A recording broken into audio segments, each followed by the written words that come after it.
3,5 жыл өтсе де ұсталмады. Екі адамның өліміне себепкер деп танылған күдікті іздестірілуде. Марқұмдардың туыстары болса, қанды ол қылмыскерді табуға көмек еткендерге қомақты сыйақы береміз деп отыр. Жәрмеңке жанданады. Осы аптадан бастап балқаштықтарға әр сенбіде ауыл шаруашылық өнімдерін арзан бағада сатып алуға мүмкіндік туады.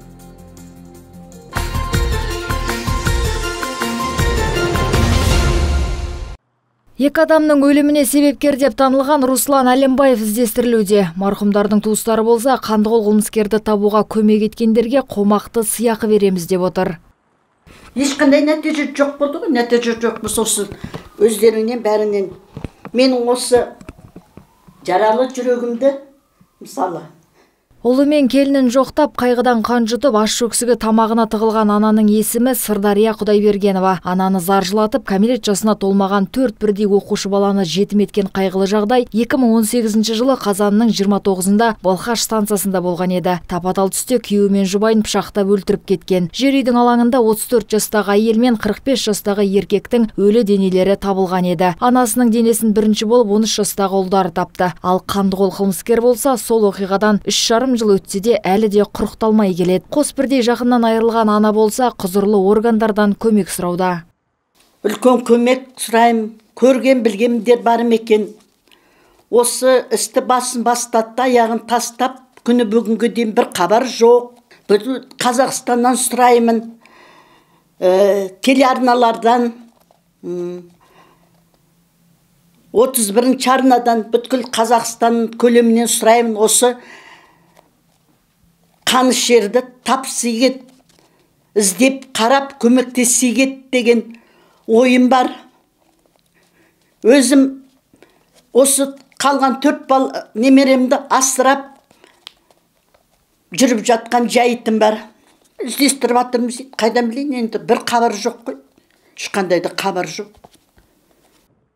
Ерлі зайыптының өліміне себепкер болған адам сырттан келмеген еді. Ол қаза тапқандардың туысы және өзі де Балқаш станциясында тұрған. Сол оқиғадан бері белгісіз бағытта қашып кеткен Руслан Александрович Әлембаев 1991 жылы туған. Бойы 180-85 см аралығында, қара шашты, қоңыр көзді. Қылмыскер ұсталып жазасын алса деп шырылдаған ананың айтуынша, күдікті бір кездері Ресейде әскери борышын өтеген. Сол жаққа қашып кетті ме деген күдігі де бар. Ал біздің айтарымыз, күдіктіні көрген немесе ол туралы соңғы уақытта қандай да бір ақпарат білген жандар болса, экранда көрсетілген телефон нөмірлеріне хабарласуларын сұраймыз. Қазақмыс корпорациясы қалалық полиция бөлімінің жол патрульдік қызметіне 16 жаңа автокөлік табыстады. Салтанатты шарада қала басшысы Ораз Таурбеков пен Қазақмыс корпорациясы жауапкершілігі шектеулі серіктестігі Балқаш Түстімет өндірістік бірлестігінің бас директоры Саят Бәкіров те болды. Айта кету керек, Қазақмыс корпорациясы жаңа көліктерден бөлек осыған дейін құқық қорғау қызметкерлеріне 37 кеңсе техникасы, яғни компьютер жабдықтарымен қоса тарту еткен еді. Былтырғы жылы Балқаш, Жезған қалаларының аймақтарының әлеуметтік экономикалық даму бағдарламасы қарсаңында 3 жақты меморандумға қол қойылған болатын. Қарағанды облысының әкімшілігі, Қарағанды облыстық полиция департаменті және Қазақмыс корпорациясы арасында. Осы меморандумда осы аталған қалалардың полиция қызметкерлерін автокөлікпен, құрал жабдықтармен қамтамасыз етіп, полиция бекеттерін жөндеуден көрсетілген болатын. Қаланың патрульдік полиция батальоны республикалық, облыстық және қалалық маңызы бар 150 шақырымнан астам сыртқы жолдарға қызмет көрсетеді. Айта кететін жайт, құқық бұзушылықтың алдын алу саласында Жезқазған, Сатпаев, Балқаш қалалары мен Ұлытау аудандары тұрғындарының қауіпсіздігі үшін Қазақмыс жауапкершілігі шектеулі серіктестігі 1,8 миллиард теңге көлемде қолдау білдіріп отыр. Біздің полиция бөлім жұмысын әрі қарай жеделдігімен сапасы артырады деп сенімдіміз.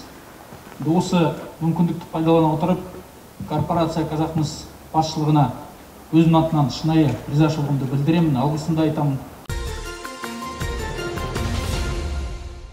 Балқашта ұлттық бірыңғай тестілеудің бірінші кезеңі аяқталды. Бір қатысушы, бір компьютер, бір камера қағидасы бойынша Балқаш көпсалалы колледжінің қабырғасында тестілеу өтті. 400-ге жуық оқушы өз дайындықтарын тексерді. Балқаш қаласынан 359 оқушы, ал қалған 39 оқушы қала аумағындағы ауылдық елді мекендерінен келген. Айта кету керек, елімізде жарияланған төтенше жағдайларға байланысты тестілеу кезеңдері 25 қаңтардан 22 ақпанға шегерілген еді. Кешегі болған тестілеу кезінде жалпы ұпай 140-тан ең жоғары көрсеткіш саналған 125 ұпайын қала бойынша нөмір 2 мектеп лицейінің оқушысы алды. Екінші кезеңге тест тапсыру өтінімдері 20 ақпаннан 10 наурызға дейін қабылданады. Сынақ 1-31 наурыз аралығында өтеді.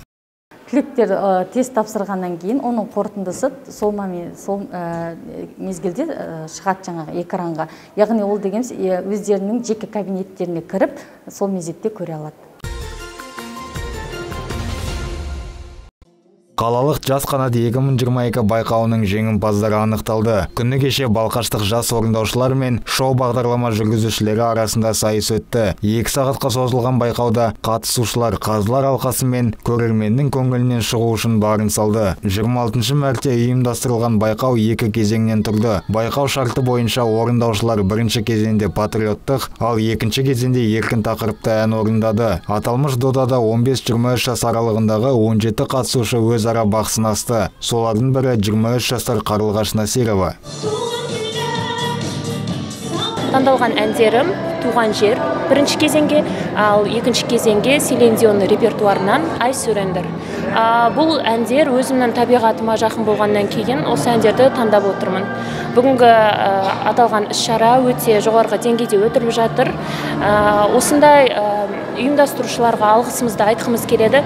Себебі қаншама таланттар танылып жатыр осындай байқаулар арқасында. Дәстүрге айналған шараның қорытындысы бойынша бас жүлдеге Қарлығаш Насирова ие болды, ал бірінші орынға Жанерке Бақтораз лайық деп танылды. Екінші орынды Диана Саменова жеңіп алды. Үшінші орын Альбина Тусупованың қанжығасында. Ал жүргізушілер арасындағы сайыста Арнат Әшім кештің үздік жүргізушісі атағына ие болды. Жеңімпаздар арнайы дипломмен және бағалы сыйлықтармен марапатталды. Жас қанат байқауының жеңімпазы атанған Қарлығаш Насирова алдағы уақытта облыстық додада Балқаш намысын қорғамақ.